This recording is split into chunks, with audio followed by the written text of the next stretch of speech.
আসসালামু আলাইকুম। আজ বানাবো দুধ চিতই পিঠা। কিভাবে এই পিঠাটি বানালে একদম মোমের মতন গলে যাবে আর দুধ একদমই ফাটবে না, তার সকল টিপসেও কিন্তু আজকের এই রেসিপিটি থাকবে। তো প্রথমেই চিতই পিঠার জন্য গোলা করে নেব, কারণ এই গোলাটি একটু ভিজিয়ে রাখলে ভালো হয়।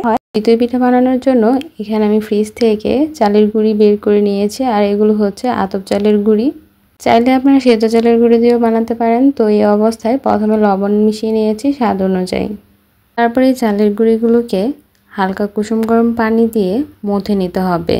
আমি অল্প অল্প পানি দিচ্ছি আর মথে নিচ্ছি। এই অবস্থায় কিন্তু একবারই বেশি পানি দেওয়া যাবে না, কারণ এই অবস্থায় আমি এই চালের গুঁড়িগুলোকে অল্প পানি দিয়ে কিছুক্ষণের জন্য মাখিয়ে রাখবো। তো অল্প অল্প পানি দিচ্ছি আর একটু শক্ত করেই এই চালের গুঁড়িগুলোকে মাখিয়ে নিচ্ছি। আমি মাত্র 2টি উপকরণ দিয়ে আজকের এই ফুলকো চিতই পিঠাটি বানিয়েছি।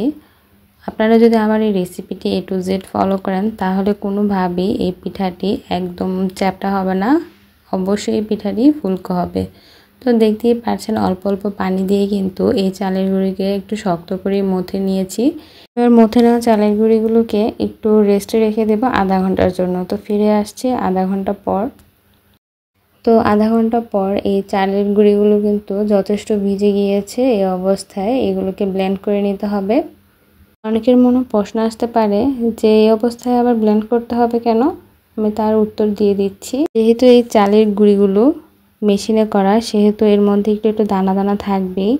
যেহেতু দানা দানা থাকবে, সেহেতু পিঠা বানানোর সময় কিন্তু পিঠাগুলো ভালো হবে না। আর ব্লেন্ড করে নিলে কিন্তু একটু দানা দানাও থাকবে না, আবার এই চালের গুঁড়ি কিন্তু অনেকটা আঠালো হবে, সেক্ষেত্রে পিঠাগুলো কিন্তু খুবই সুন্দর হবে। তো সবগুলো চালের গুঁড়ির ব্লেন্ড করে নেওয়া হয়ে গিয়েছে। এবার আমি ব্লেন্ডারে গা ধুয়ে একটু পানি এর মধ্যে দিয়ে দিয়েছি, তারপর খুব ভালো করে মিশিয়ে নিচ্ছি। যেহেতু আগেই লবণ দিয়েছিলাম, সেহেতু এই ক্ষেত্রে লবণ দিতে হবে না। দেখতেই পারছেন চিতই পিঠার গোলাটি ঠিক এরকমটা হবে, খুব বেশি পাতলা অথবা ঘন হবে না, ঠিক এরকমটা হবে। তো চিতই পিঠা গোলা করার পর এবার করে নিচ্ছি দুধের শিরা, কারণ এই শিরাতেই কিন্তু চিতই পিঠাগুলো ভিজিয়ে নিতে হবে।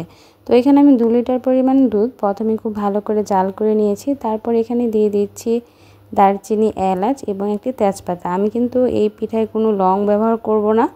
তার সাথে দিয়ে দিয়েছি স্বাদ অনুযায়ী লবণ, কারণ লবণ ছাড়া কিন্তু কোনো মিষ্টি জিনিসই খেতে ভালো লাগে না। দুধ আর একটু জাল হতে হতে আমি অন্য একটি পাত্রে পানি বসিয়ে দিয়েছিলাম, কারণ এখানে আমি সাবুদানাগুলো প্রথমে একটু সেদ্ধ করে নেব। তো এখানে আমি 1/2 কাপ পরিমাণ সাবুদানা দিয়ে দিয়েছি, আর এই সাবুদানাগুলোকে আমি 50 থেকে 60% পর্যন্ত সেদ্ধ করে নেব। খুব বেশি সেদ্ধও করতে হবে না। তো 50 থেকে 60% সিদ্ধ হয়ে গেলে আমি পানি ঝরিয়ে খুব ভালো করে ধুয়ে নেব। এতে করে কিন্তু পিঠাগুলো আঠালো হবে না এবং দেখতে অনেকটা মুক্তার দানার মতো লাগবে। তারপরে এই সাবুদানাগুলোকে দুধের মধ্যে দিয়ে জাল করতে থাকবো। যখনই মনে হবে যে সাবুদানাগুলো একদম সেদ্ধ হয়ে গিয়েছে, ওই পর্যায়ে দিয়ে দেব 1 টেবিল চামচ পরিমাণ চিনি। আজকের এই দুধ চিতই শিরা কিন্তু আমি খেজুরের গুড় দিয়ে করব, কিন্তু খেজুর গুড় দিয়ে করলেও এখানে যদি সামান্য একটু চিনি দেওয়া হয়, সেই ক্ষেত্রে কিন্তু সেই মিষ্টিটা খুব ভালোভাবে বসে। তো দুধ কিন্তু জাল করে নেওয়া হয়ে গিয়েছে। এবার অন্য একটি পাত্রে আমি 2 কাপ পরিমাণ পানি বসিয়ে দিয়েছিলাম।